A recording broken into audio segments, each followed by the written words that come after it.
दादांनी दिलेल्या प्रत्येक सूचनेचं आपल्याला पालन करायचंय.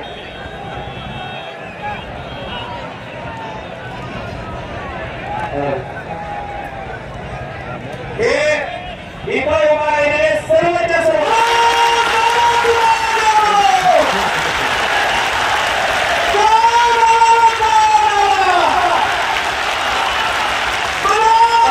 सकल मराठा समाजाचे मनापासून धन्यवाद.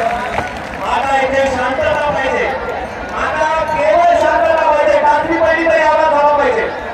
सगळे खाली बसतायत. दादांनी सूचना दिल्यानंतर मराठा नाही सहन करू शकत. तुम्ही गुन्हेगार गेले मराठा तितक्या ताकदीनुसार आहे आणि मराठ्यांनाही सांगतो आता अंतराळी दंगला माझ्या लाखो मराठ्यांना आणि महाराष्ट्रातल्या करोडो मराठ्यांना काही भूल नाही केली. आपण त्यांना जर खोटे गुन्हे दाखल करायचे असेल तर लेकरांसाठी आपण इथे भूल लागले. मी पण यासाठी अंगावर घेतली. काही प्रयत्न नाही होता. आपण आता बघा आता नाही हटायचं. आपल्याला मुख्य दिशा ठरवायची. तुम्हाला वाटत तिकडे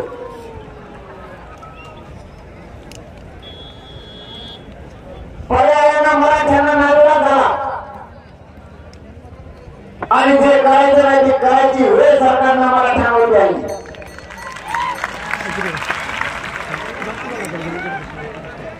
आपल्याला आपल्या भूमिकेवरती भाग व्हावा लागणार आहे. विषय आपल्याला बदलून चालणार नाही. सरकारला आपण सांगितलं होतं काल फडणवीस साहेबांनी दिल्लीत पत्रकार परिषद घेतली. सांगितलं काय माहिती आहे का आम्ही सगळे गुन्हे मागे घेणार आहेत पण सध्या कायदा असेल आणि मागच्या 7 महिन्यात काय होतं. मागच्या 7 महिन्यात सगळं बोललं मोकळच होतं. तेव्हा तुम्ही होते कुठं किती हेळा करावं समाजाचा किती वापर करावा समाजाला किती अडचणी काढायचं मराठ्यांविषयी मुख्यमंत्र्यांचा आणि गृहमंत्र्यांचा किती द्वेष असावा.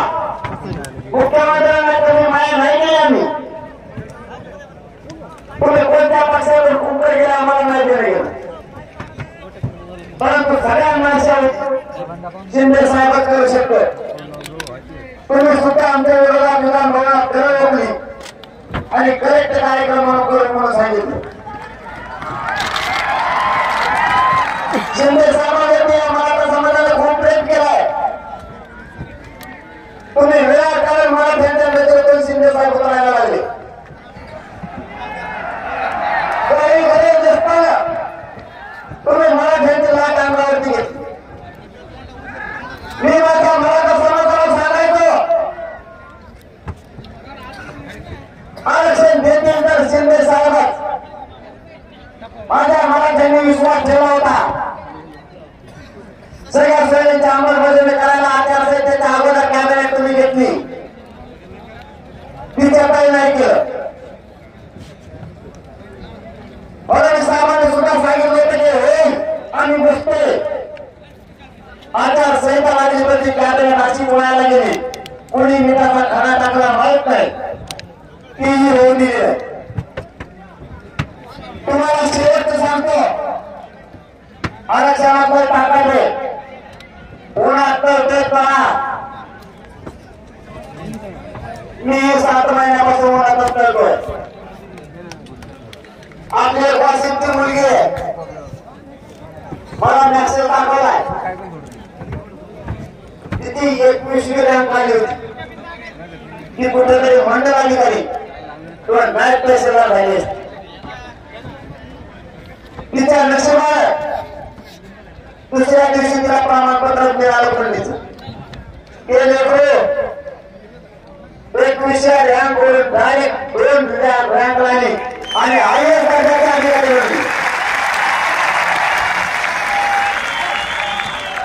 आणखी 2 वर्षात बघा वर्ष ते 2 वर्षात राज्यात देशात सगळ्यात जास्त मराठ्यांचा टक्का आपल्याला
या राज्यकर्त्यांवर आपले लेकर आरक्षणामुळे टाळ फोडायला लागले, आक्रोश करायला लागले.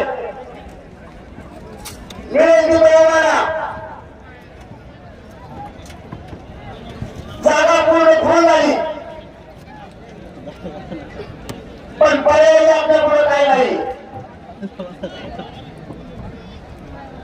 सरकारला धोरणावर आणायचं असेल तर सगळी शक्तीचा वापर आपल्याला आता करावा लागणार आहे. आपण काय नाही करू, आपले खुले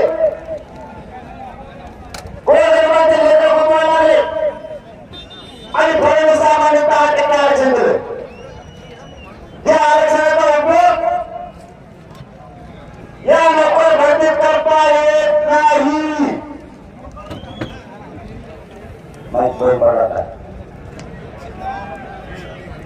आवाज येत नाही.